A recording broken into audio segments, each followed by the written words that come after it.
sumakay sa bangka o barko at sa kasawiang palad ay lumubog ito.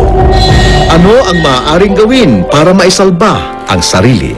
Bilang pasahero po, pinaka-importante po tandaan kung nasaan banda yung yung mga life-saving equipment tulad ng life jacket. Kung meron tayong bag na sa likod natin, na meron dala tayong mga mineral water, mas malaki, mas maigit, makakalutulong yon. Now, kung meron man tayong mga biscuit sa paligid natin na nandoon, at yun ay isa rin makakatulong na pwede nating kapitan.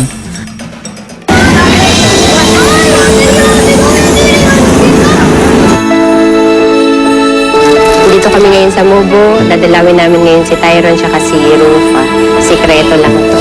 Sorpresa. Kasama ko si HB, yung panganay ko, tsaka si Jay. Kasi gusto kong mabisita ko ano ng kalagayan niya, tsaka mabisita rin yung kung anong kalagayan niya na Rufa.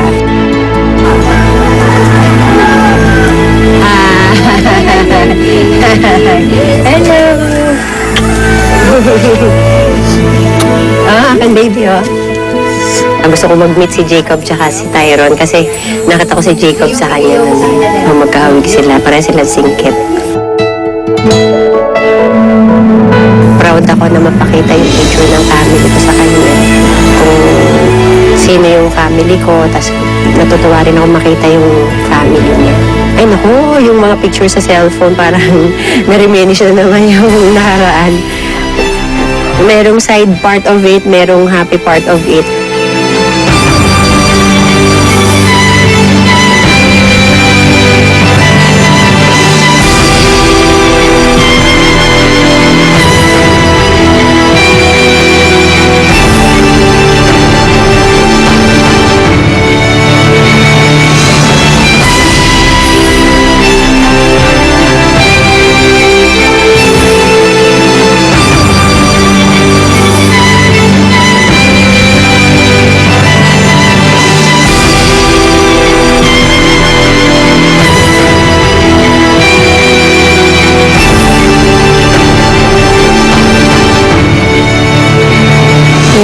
May mga kamalian minsan ako sa kaanakan ko. Nabigyan pa ako ng panibagong buhay. Sabi ko, lahat ng mga pagkukulang ko dapat mapunan ko.